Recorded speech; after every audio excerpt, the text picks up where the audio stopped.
Ecuador no para.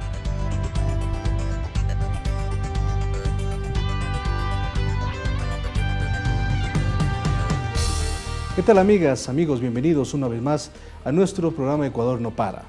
El gobierno impulsa reformas a la seguridad social de las Fuerzas Armadas y la Policía Nacional, un tema que ha ocasionado varias reacciones en sectores de las Fuerzas Armadas. En esta ocasión analizaremos la coyuntura que vive el país producto de esta iniciativa del gobierno. Para ello contamos con la presencia de Mario Ramos, director del Centro Andino de Estudios Estratégicos CENAE. Es máster en Seguridad y Desarrollo del Instituto de Altos Estudios Nacionales IAEN y especialista en Gestión y Resolución de Conflictos. También nos acompaña Daniel Pontón, docente investigador en el Instituto de Altos Estudios Nacionales IAEN. Es licenciado en Sociología y máster en Política Pública con mención en Gestión de Desarrollo. A ellos y a ustedes, como siempre, bienvenidos y bienvenidas. Gracias por aceptar este diálogo. En esta oportunidad el tema central será la relación del gobierno con las Fuerzas Armadas. Sin embargo, dada la coyuntura y lo que ha pasado en las últimas horas, Mario quisiera su punto de vista respecto a lo que ha sucedido en Brasil con este golpe de Estado en contra de la democracia y la destitución de Dilma Rousseff. Buenos días, Marco Antonio, gracias por la invitación. Bueno, es un golpe severo, no a un gobierno, es un golpe severo a la democracia y a las instituciones que se han ido forjando durante estos años aquí en América Latina. Es gravísimo porque los países desarrollan, sobre todo si es que logran estabilizar sus instituciones. El desarrollo viene con el desarrollo político. Podemos tener muchos recursos naturales, mucha riqueza material, ¿no? Pero si no hay desarrollo político, estabilidad, consolidación de los procesos democráticos y de sus instituciones, esto a la larga confluye en sostener los procesos de inequidad y de subdesarrollo que ha habido históricamente en nuestra América. Es gravísimo. Yo creo que especialmente en la democracia más grande de América Latina, que esto suceda es complicado, pero hay que entender también en el contexto en que se da. Hay una ofensiva de la derecha regional articulada con intereses imperialistas, intereses hegemónicos, con el objetivo de revertir estos procesos de izquierda, estos procesos progresistas, estos procesos de nueva democracia que se han construido en estos años, y eso es evidente, vemos, ¿no? El ataque, por ejemplo, que se está haciendo en este momento a Venezuela. Eso vamos a hablar, profundizar un poquito más adelante. Daniel, bienvenido a nuestro programa y su punto de vista también respecto a lo que ha sucedido en Brasil. Bueno, gracias por la invitación. Coincido con Mario. Me parece que es una hora triste para la región.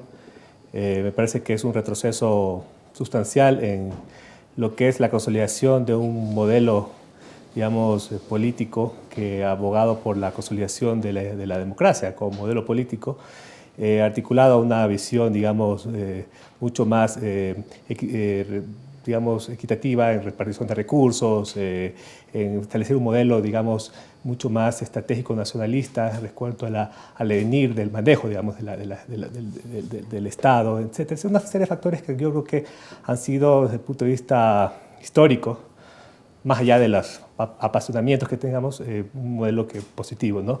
Y en este sentido, yo creo que hasta cierto punto nos ponen como en blanco y negro, ¿no? En una especie de análisis bastante crudo de lo que son las estrategias de la oposición, ¿verdad? En este caso los grupos opositores que ya no se adscriben a los juegos de la democracia, ¿no? Vale totalmente de estrategias totalmente, no sé cómo escribirlas, estrategias totalmente irrisorias, ¿no? O sea, complejas, que no están dentro de lo que son los juegos de una consolidación de la democracia. Pero en cierto punto yo creo que el proceso, más allá de que yo sea lo lamentable que sea este tema, si uno lo ve a futuro, yo creo que políticamente estos sectores, los grupos como, por ejemplo, en este caso Brasil, el PPT, etcétera, se fortalecería, ¿no? Porque básicamente se demuestra lo que son las estrategias que tienen este tipo de grupos para legitimar procesos que han sido legítimamente y democráticamente posicionados y válidos, ¿no? Entonces, vamos a entender el otro factor también, Mario.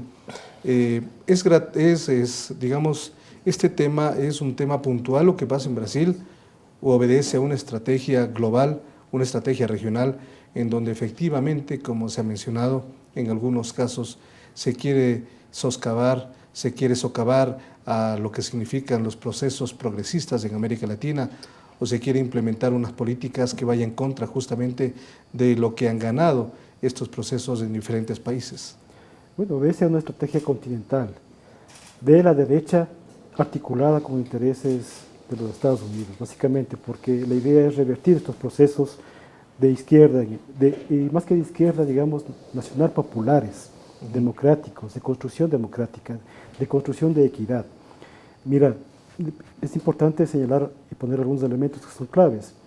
Estados Unidos cada 4 años implementa una estrategia nacional de seguridad. En este documento y varios documentos, ellos definen cómo van a sostener su hegemonía, ¿sí? Entonces, dentro de ese marco desarrollaron la doctrina del poder inteligente, el poder suave, el poder duro. Es una los golpes blandos. Dentro de esa, como se claro, está exactamente se conocen los golpes blandos, ¿no? Entonces son formas de injerencia mucho más sofisticadas, mucho más sutiles, porque como lo hemos analizado en otros programas, la idea no es ahora liquidar físicamente a la izquierda, como se hizo con el Plan Cóndor. No es matar físicamente a los líderes. No es matar físicamente a los líderes, no es liquidar a una generación de luchadores populares, sino la idea es liquidar la idea, liquidar la ideología lo más profundamente posible, desprestigiarlo, matar la imagen, matar la idea política, matar la idea de equidad. Eso se hace a través de procesos políticos como los que han implementado en estos años. Daniel, usted mencionó hace poco que esto puede convertirse en una oportunidad, porque después de lo que ha sucedido en Brasil con la destitución de Dilma Rousseff, no le encontraron ninguna falta grave a la presidenta de Brasil, sin embargo fue destituida, obtuvo 54 millones de votos y fue destituida por algo más de 60 senadores. ¿Qué oportunidad o qué aprender después de esto? Bueno, me parece que la estrategia de las oposiciones, no solamente en Brasil, sino en varios países, incluido el Ecuador, es un poco, juega la suerte de captar el poder por las vías que sea, ¿no? Y un poco ahí veremos, una vez que capte el poder. De hecho, los análisis que se hacen en el caso ecuatoriano, una crítica que hago es parte del supuesto de que el proceso electoral del 2017 va a ser favorable a la oposición, ¿no? Y en función de eso saca una serie de locuraciones, pero primero tiene que ganarlo, ¿no? Es algo que no se ponen a ver, ¿no? Entonces, en todo caso, me parece que eso demuestra, es dotativo en el sentido que demuestran que básicamente lo que busca es captar el poder. Pero en cierta manera, como oportunidad, la situación sería básicamente que se denota cuáles los tipos de estrategias que se están utilizando, ¿no? Y en este sentido, los gobiernos progresistas, una de las fallas que ha aparecido es no más que falla, es un desgaste natural de 10 años, 15 años de poder, que obviamente ocurre un proceso de desgaste y que de cierta manera puede llevar a un estado de situación de que la población básicamente quería un proceso de cambio, pero también sosteniendo ciertas, digamos, consignas de estos gobiernos progresistas que han sido, yo sostengo, bastante positivas para la región. Y en ese sentido creo que es poner en la política las cosas como están, ¿no? Y en ese sentido creo que también es un refrescamiento, puede servir por refrescamiento de todos estos grupos, gobiernos progresistas, en el sentido de lo que son sus bases originarias, ¿no? Lo que son su orientación estratégica como modelo regional, ¿no? Volver atrás un poco. Mario, ¿qué va a pasar o qué puede pasar en Ecuador después de lo de Brasil? ¿Es un golpe que puede afectar también al Ecuador directamente? Ecuador, el presidente de la República, el canciller, han dado declaraciones muy fuertes respecto a lo que ha sucedido. Incluso han tomado decisiones ya en el carácter diplomático para poner en claro cuál es la posición ecuatoriana. Esto puede afectar, digamos, a lo que va a suceder en el Ecuador en los próximos meses. Apenas estamos casi a 6 meses de las elecciones en febrero de 2017. Sí, yo creo que Ecuador no se salva de esta estrategia aplicada a nivel continental.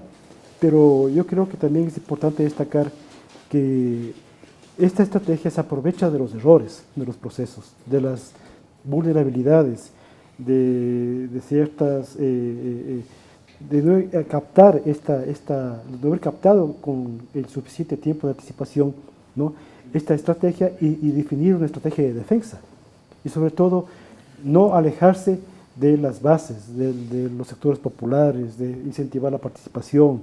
Sí, yo siempre recuerdo un video, un discurso de Chávez que decía que la estrategia es la participación, fomentar la participación, empoderar a los pueblos de estos procesos y aceptar y llevar a cabo autocríticas, ¿no?, para corregir los errores que hay. Entonces yo no creo en esa famosa teoría ¿cómo se llama?, del péndulo.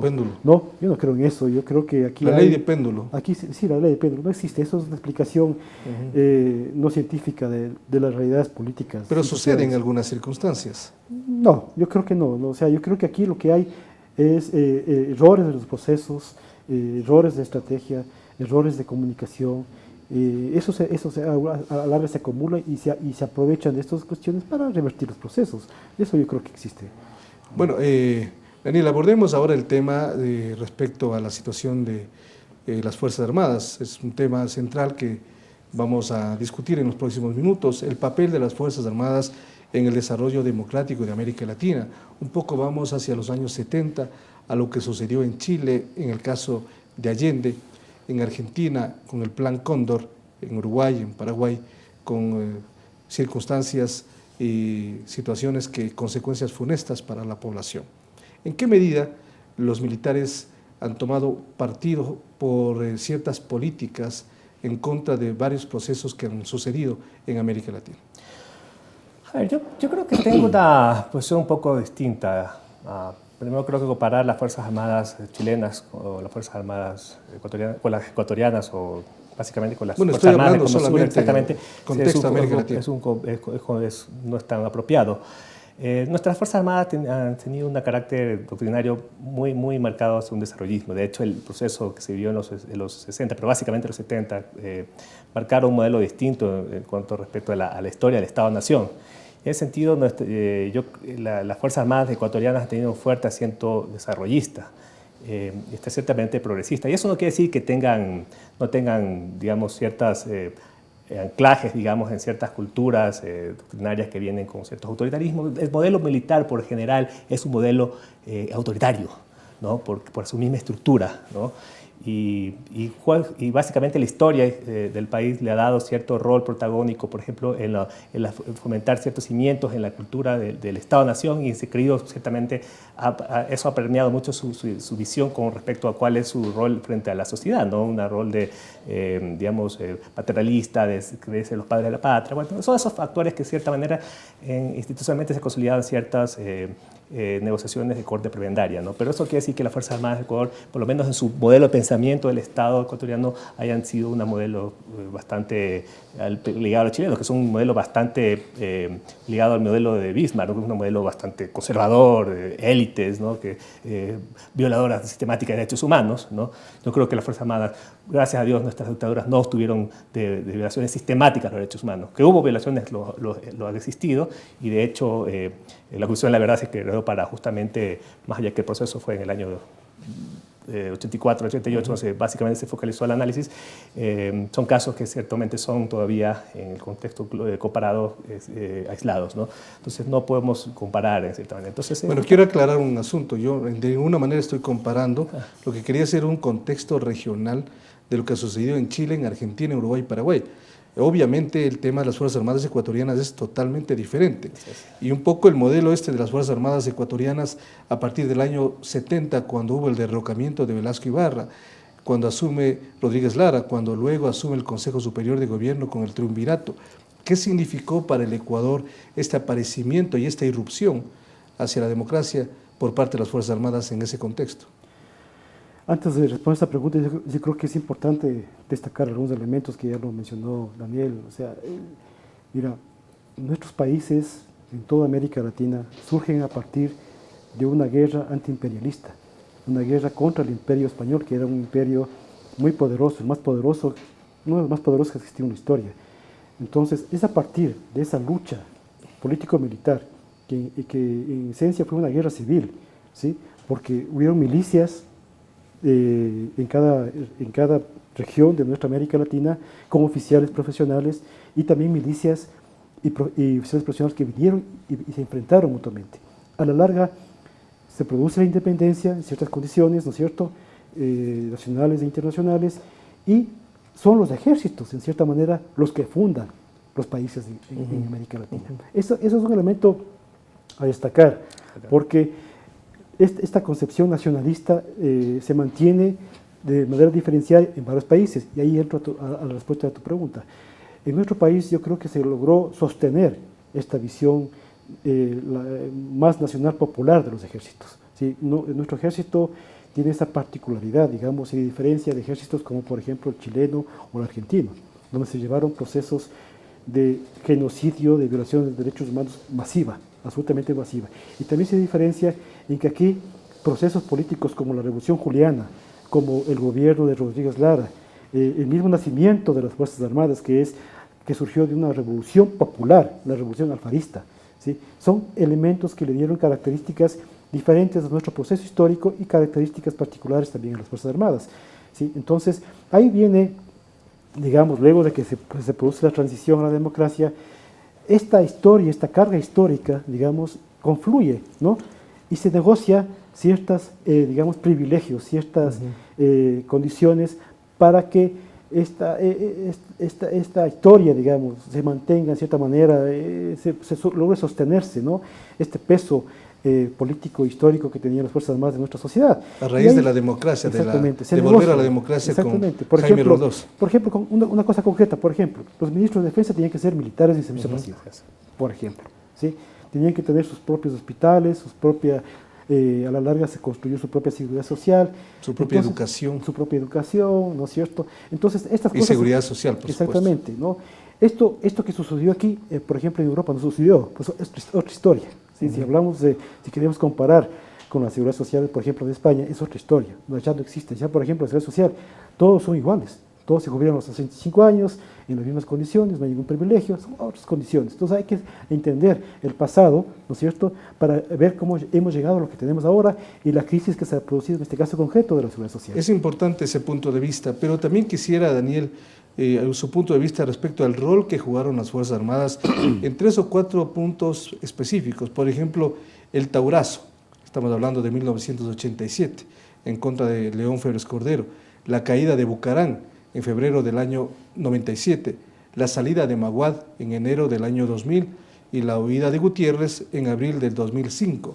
¿Qué ha sucedido en estos acontecimientos puntuales? ¿Cuál fue el rol de las Fuerzas Armadas? Justamente yo ayer en una entrevista en radio yo analizaba justamente eso, el poder. Las Fuerzas Armadas no son una institución común y corriente, ¿no? Son una institución que por su misma característica, por tener el monopolio de legítimo, digamos, por lo menos de la violencia, de las armas en este caso, tiene una capacidad de veto que yo no sé si ni una constitución lo va a decir, ni una ley lo va a decir, pero informalmente está presente, ¿no? Y en ese sentido, históricamente ha sido un actor importante en la vida nacional, en los grandes momentos de crisis, coyunturas económicas, sociales y políticas complejas del país, sobre todo en la época democrática de este país, ¿no? Y eso un poco juega el tema histórico, cómo ellos se han concebido, ¿no? Y en ese sentido, claro, ha tenido un rol protagónico. Las Fuerzas Armadas han jugado en este juego digamos, un mundo encubierto, digamos, un rol protagónico, y ciertamente se ha visto, por lo menos varios años después, se ha visto cómo este tipo de momentos de coyuntura ha surtido en esquemas de negociación que le han dado ciertos niveles de privilegio ya en cierto manejo de ciertas áreas del Estado, de áreas estratégicas, etcétera, etcétera. Entonces, básicamente, eso es lo que en un contexto democrático es lo que se tiene que normar, que se tiene que limitar, se tiene que recurrentemente estar vigilante de que ese ejercicio no se dé, ¿no? En este juego, recreando de los pesos y contrapesos, donde justamente deben incurrir en los mecanismos de controles civiles. Y básicamente el rol que las Fuerzas Armadas tienen dentro de una visión estratégica y que cuesta un poco, porque toda institución por su naturaleza es son instituciones conservadoras. La policía, la justicia, son instituciones que se resisten muchas veces al cambio. Es justamente que en este juego de construcción social, el poder civil tiene que constantemente recordar a las Fuerzas Armadas cuál es su naturaleza y cuál es su rol, ¿no? Eso es importante determinarlo. Mario, justamente en este tiempo en donde el Ecuador tuvo 7 presidentes en 2 años, es importante mirar el rol que jugó las Fuerzas Armadas y luego también en lo que significó este gran triunfo militar en la guerra del Cenepa, en la Cordillera del Cóndor, que también fue un evento superlativo que le ubicó a las Fuerzas Armadas en el punto más alto en nuestra democracia. Sí, yo creo que en ese momento el liderazgo militar de esa época entendió que no debía dejarse contaminar de las presiones políticas y dedicarse a prepararse para el conflicto que se veía que se venía, ¿sí? Entonces yo creo que lograron desarrollar doctrina, desarrollaron unidades especiales como los IBIA, como los ARUPTAN, comprendieron el tipo de conflicto que se iba a dar, se entrenaron para ese tipo de conflicto. La guerra en selva, ¿no es cierto? Tenemos una de las mejores escuelas de guerra en selva del mundo y ahí se vio el éxito, ¿no? Entonces llegaron a comprender, visualizaron lo que se venía y se prepararon para eso. Eso fue una virtud, ¿por qué? Porque siempre los gobiernos de la derecha y luego en el periodo ya que se fue profundizando el gobierno neoliberal utilizaban a las Fuerzas Armadas con fines políticos.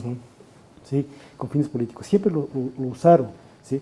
Por ejemplo, el gobierno de Gutiérrez, ¿sí? Voló a toda una generación de coroneles para tratar de colocar a oficiales que supuestamente le iban a ser leales, y eso no sucedió. Y así, o sea, siempre se violó, se violentó la normativa, la institucionalidad de las Fuerzas Armadas, y como la memoria es frágil de esa época, muchos no se acuerdan, ¿sí? Yo creo que más bien en estos años se ha ido recuperando la institucionalidad de las Fuerzas Armadas. Ahora han durado jefes de comando conjunto 2 años, primera vez creo que en la historia, ¿sí? Entonces ha habido avances en el desarrollo de la institucionalidad propiamente militar, ¿no? Muy bien, vamos a hacer una pausa en este momento y vamos luego a continuar con ese análisis de la relación del Estado, la democracia con las Fuerzas Armadas aquí en el Ecuador, a raíz de los sucesos que todos conocemos. Enseguida regresamos con ustedes. Esto es Ecuador no para. Ya volvemos con Ecuador no para.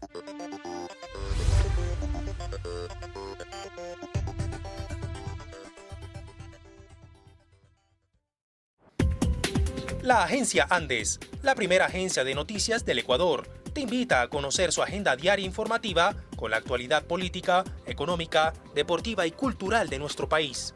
Ingresa a www.andes.info.es, donde podrás disfrutar de nuestros reportajes especiales, fotografías de todos los rincones del país y demás productos audiovisuales.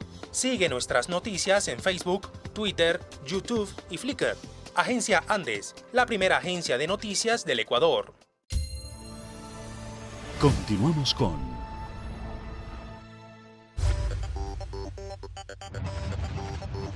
Ecuador no para.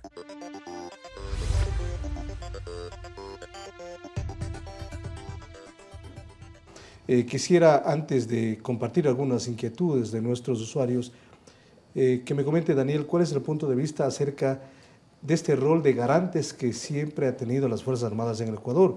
Realmente son garantes de la democracia, garantes del Estado de Derecho, garantes de qué son las Fuerzas Armadas en estas circunstancias. Bueno, la Constitución básicamente lo establece que son garantes de derechos más que de la democracia, ¿no? Tomando en cuenta que el Estado es un Estado social de derechos y, claro, dentro de esos juegos de derechos, la democracia es un derecho fundamental, pero básicamente no solamente se consolida, porque el tema de la democracia pues un concepto supremo, un concepto, digamos, un nivel, un meta valor, digamos, pero también es un concepto muchas veces, como lo decía, ¿cómo es? Se me fue este autor, el populismo, ¿cómo es? El que murió, ¿cómo es? Bueno, bueno, lo decía que es un concepto, puede ser un concepto vacío. Hay muchas facciones guerrilleras en África, siempre se coge el cuento de la democracia para hacer las atrocidades que sean, ¿no? En el juego de la democracia no puede permitir muchas cosas. Entonces, básicamente, el tema de derechos le da este rol distinto, ¿no? Y muy asentado en una formación muy profunda en lo que es los derechos humanos, en formación, una vocación civil, etcétera, etcétera, ¿no? Entonces, yo creo que ese es el cambio doctrinario importante que establece la Constitución del 2008. Correcto, y vamos a puntualizar lo que dice la Constitución 2008, pero antes de eso quisiera participar de esta inquietud y comentario también. Carlos Heredia Fiallo dice lo siguiente: ¿qué mensaje se ha dado al mundo cuando el presidente alega ante un juez que se violó la seguridad jurídica en un acto administrativo del que no es parte?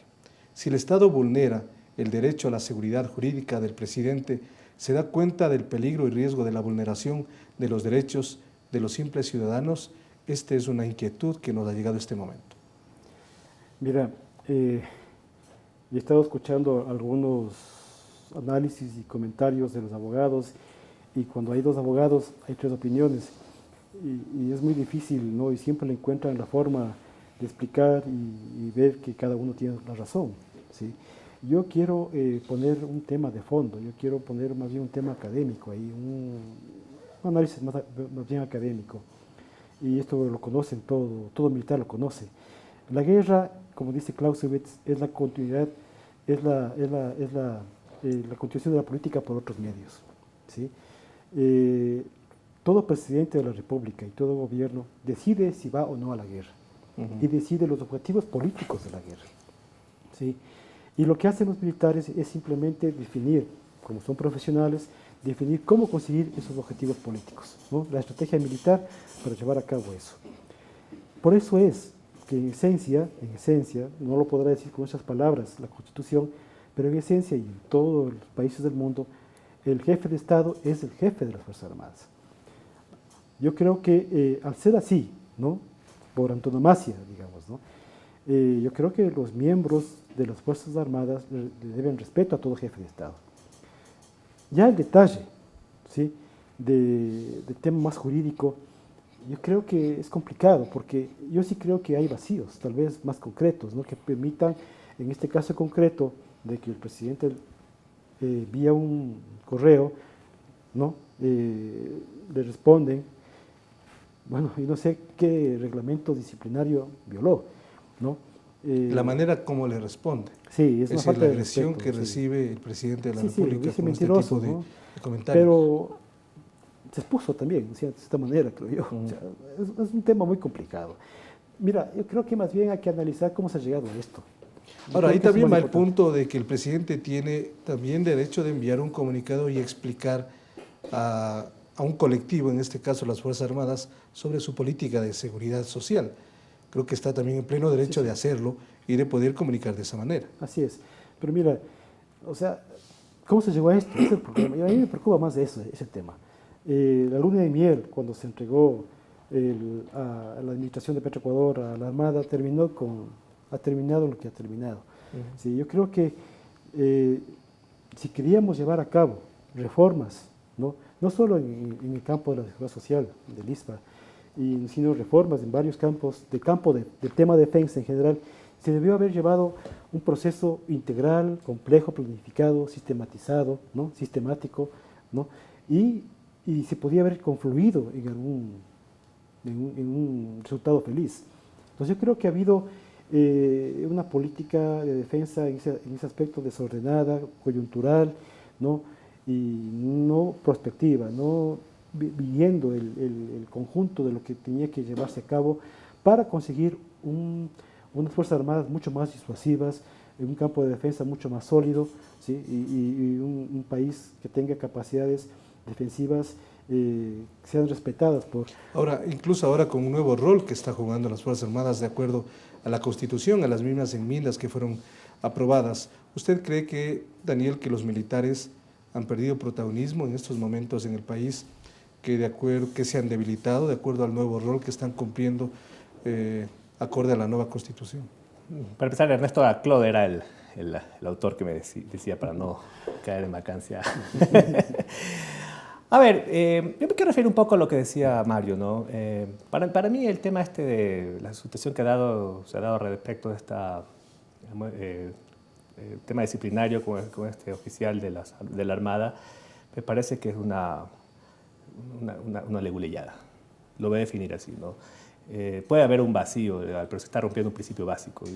Uno discute principios, no discute temas técnicos, jurídicos, porque no soy abogado primero, ¿no? Pero las Fuerzas Armadas tienen códigos disciplinarios que lo sancionan a uno por no llevar bien puesto el uniforme, por no saludar a su superior, por proceder incluso con relaciones con la sociedad civil. Si un funcionario de las Fuerzas Armadas o de la policía incurre en algún tipo de insultos, agravios, etc., la sociedad civil también se lo sanciona. Entonces, por favor, o sea, ¿dónde estamos parados, no? Yo creo que el problema es que hay que leer el ambiente, el conflicto, ¿no? Yo creo que en ese sentido las Fuerzas Armadas están buscando este juego de blanco y negro, está poniendo en una situación que no les conviene históricamente ponerse, ¿no? Ponerse en esta situación de menospreciar al poder político, de desobedecer a la autoridad civil. Yo creo que están sacando lo peor que se puede ver. Y yo creo que eso va a salir perdiendo. Yo lo digo sinceramente. Yo creo que el oficial, con todo respeto, no lo conozco, con una disculpa al presidente hubiera bajado las tensiones y hubiera sido mucho más productivo inclusive para ellos. Porque tienen derecho a molestarse, son seres humanos. Aquí se están discutiendo temas sensibles para ellos. Pero aupar en este juego de quién tiene poder, yo creo que no vamos a salir bien parados. No estamos construyendo un modelo de Fuerzas Armadas adecuado, etc. Entonces yo creo que es criticable, ¿no? Más allá de darle la razón al presidente, que el estilo del presidente no me guste. Yo veo el hecho en sí, ¿no? Y respecto a su pregunta, a ver, yo no sé si las Fuerzas Armadas se han debilitado. Yo creo que el momento de las Fuerzas Armadas en el contexto actual debe ser distinto, debe ser pensado. Yo lo que creo que no ha habido ese tipo de lectura por parte de las Fuerzas Armadas. Ciertamente, Ecuador en los últimos años ha básicamente cerrado sus fronteras, sus temas, el tema de la probabilidad de un conflicto armado entre Estados para el cual están hechos las Fuerzas Armadas por sí, preparadas, etcétera, se ha disminuido. Y claro, la pregunta es, ¿debemos tener Fuerzas Armadas o no debemos tener Fuerzas Armadas? Y yo creo que es ilógico pensar, y sería ingenuo desde el punto de vista analista, pensar que si eso uno lo somete a 100 años, en 100 años no vamos a tener un tipo de agresión. Entonces, las Fuerzas Armadas se sostienen a medida que hay hipótesis de conflicto. Esas hipótesis de conflicto dan sentido a que haya Fuerzas Armadas. Si tenemos Fuerzas Armadas, debemos pensar en hipótesis de conflicto, y eso debe un poco orientar un poco la política de defensa del país, el modelo. Y en ese sentido, la pregunta es que actualmente necesitamos tener un ejército como el que nosotros tenemos. Un ejército que nosotros heredamos, o las Fuerzas Armadas que nosotros heredamos, un modelo preparado para la guerra, el conflicto con el Perú, una guerra que de cierta manera tiene una lógica territorial, etcétera, con un ejército profesional, bastante profesional. Muy bien preparado. Muy bien preparado, ¿no? Caro, ¿no? Porque tener un modelo numéricamente alto, preparado, profesional, es caro. Y en este caso lo que se impone últimamente, corrígeme Mario, es lo que se está hablando dentro del tema de defensa, que no se agota lo militar, el tema de defensa, ojo. El tema de defensa no se agota lo militar. Y eso es lo que mucha gente cree. Pero digamos es un componente importante. Se habla de la defensa tecnológica, una serie de instrumentos que pueden ser... Hay varias circunstancias, exactamente. Pero todo eso es política de defensa, claro, ¿no? Ok, vamos a continuar. ¿Cómo entender la posición de ciertos militares en servicio activo y, por supuesto, algunos en servicio pasivo? Su relación con el gobierno nacional, cuando, por ejemplo, a raíz de los acuerdos de paz, en el año 88, entró en una nueva etapa las Fuerzas Armadas. Estábamos hablando que eran desatendidas. En el 2007 la capacidad operativa era de apenas el 14%. La mejora de los sueldos y salarios de los militares, de todos los que componen las Fuerzas Armadas, ha sido notable, ha sido evidente, una nueva situación institucional. Entonces, ¿cómo entender ciertas posiciones de ciertos sectores de las Fuerzas Armadas activas y pasivas? Bien. Eso yo creo que se entiende en el marco de esta estrategia continental, ¿sí? A cada caso le aplican la medicina particular, y creo que los que han desarrollado esta estrategia de estabilizar estos procesos democráticos entendieron que aquí una variable clave son las Fuerzas Armadas. Y vemos que desde el inicio, ¿no? Desde el inicio hubo un sector de militares en servicio pasivo convertidos en políticos que empezaron a meter cizaña en varios temas y especialmente en este tema del ISBA, ¿no? Pero ahí es lo que yo digo, o sea, se debió, frente a esa situación, comprender lo que estaba en juego, desarrollar una estrategia, ¿no? Y llevar a cabo un proceso que permita hacer las reformas que el ISPA requiere, porque el ISPA requiere reformas. Y lo que ha propuesto el gobierno no es en ningún caso una reforma estructural, es simplemente 2 o 3 cambios para hacerle sostenible al ISPA, ¿sí?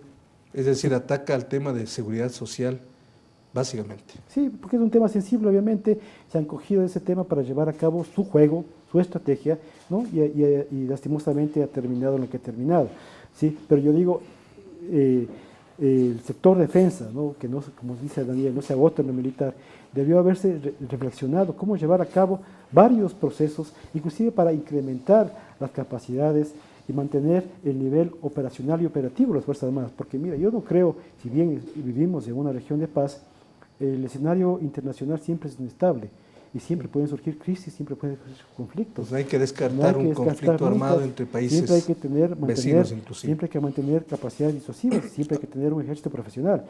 No hay tiempo para hablar, pero el tema de Colombia es un caso a analizar. Claro, algún momento lo vamos a analizar profundamente. Daniel, ¿existe riesgo para la democracia ecuatoriana la posibilidad de que las Fuerzas Armadas sean beligerantes ante las circunstancias que estamos viviendo? A ver, yo creo que en este juego hay que analizarlo desde la lógica política, ¿no? No creo que las Fuerzas Armadas actualmente se arriesgue a hacer un golpe de Estado, sería lo más torpe que pudiera hacer una institución en este momento. Ya creo que el contexto político de la región de América Latina no da para eso, a pesar que ahora te hablamos de golpes blandos, como lo que pasaba en Brasil, pero en todo caso, por lo menos tomarse el poder por las armas, eso yo creo que sería un escenario bastante negativo y poco real, ¿no?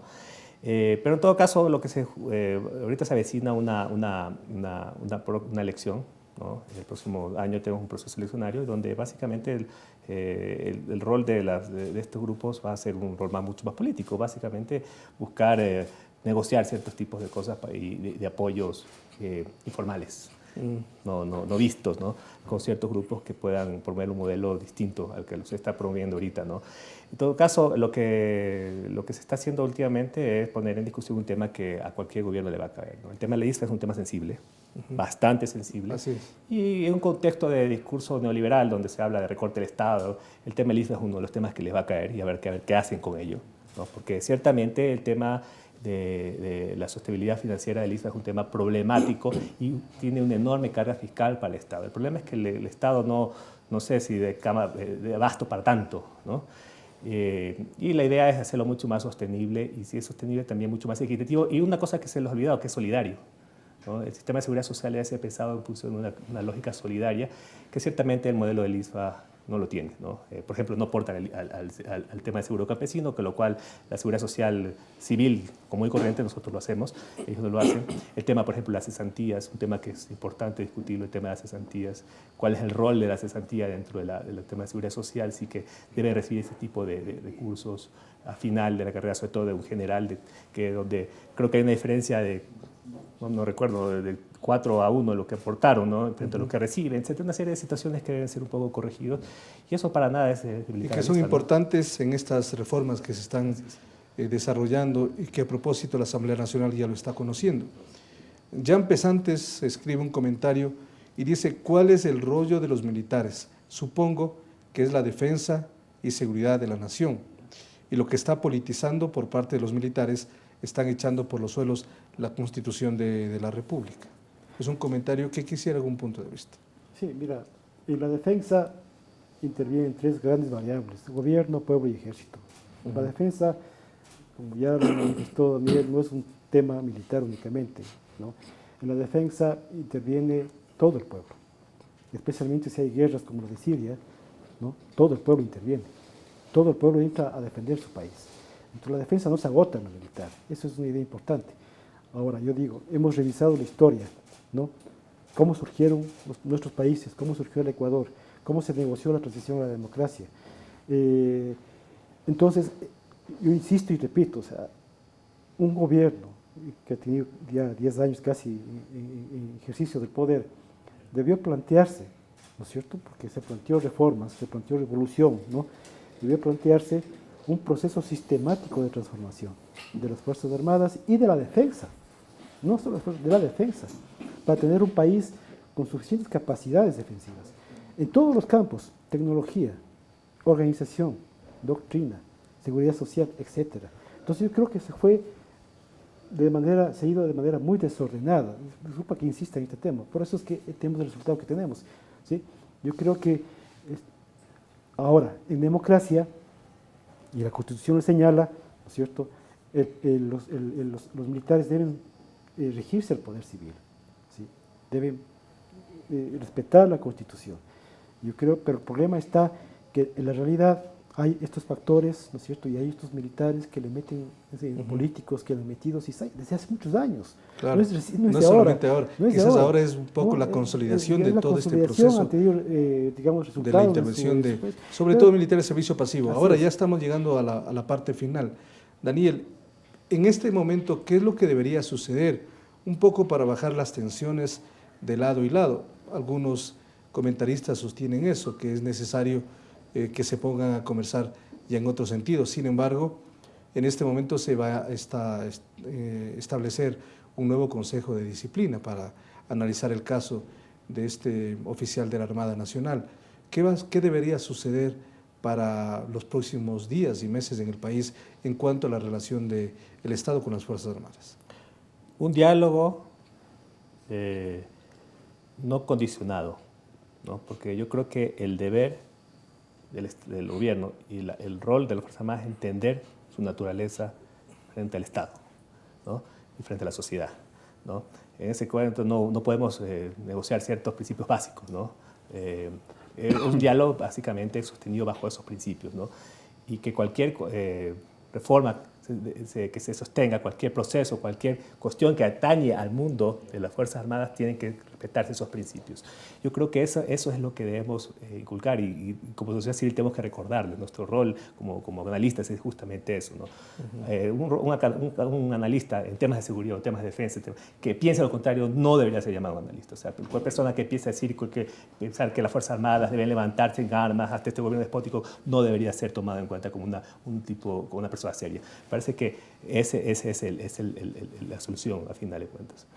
Mario, finalmente, entonces el tema es el diálogo en estas circunstancias.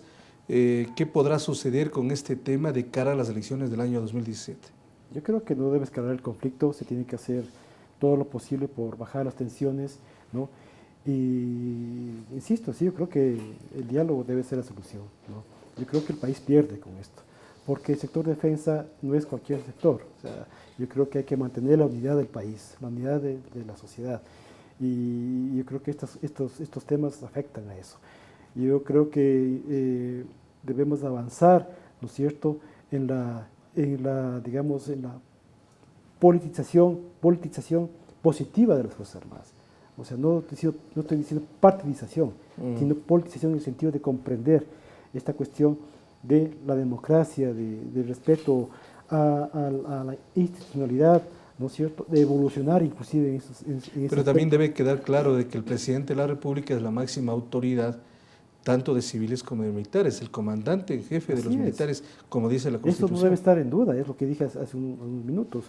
En todos los países del mundo, el jefe de Estado, el jefe de gobierno es el jefe de las Fuerzas Armadas. O sea, en eso no hay como perderse, ¿sí? Y le deben respeto, ¿sí? Le deben respeto, obviamente. Y le han rendido, como dice el presidente, le han rendido honores durante todos estos años, ¿sí? Entonces, eso es así. O sea, y como dije, no solo al ejercer, digamos, la dirección política de un posible conflicto, le hace inclusive más que generar, en cierto sentido, porque define los objetivos de la guerra, ¿sí? Ese es el punto. Ahora los militares definen la estrategia militar para conseguir esos objetivos. Esa es la diferencia. Muy bien, caballero, gracias por su presencia en nuestro programa y a ustedes, como siempre, gracias por su atención. Hemos hecho un análisis en esta oportunidad acerca de la coyuntura política que vive América Latina a raíz justamente del golpe de Estado y la destitución en contra de la presidenta de Brasil, Dilma Rousseff. y también hemos hablado respecto a la relación que tiene el Estado con las Fuerzas Armadas. En este momento, cómo la democracia está surgiendo aquí en nuestro país a raíz de estas situaciones. Gracias por su atención, como siempre, y estaremos en una próxima oportunidad para seguir acompañando con estos análisis, debates sobre temas de interés nacional. Hasta siempre. Gracias.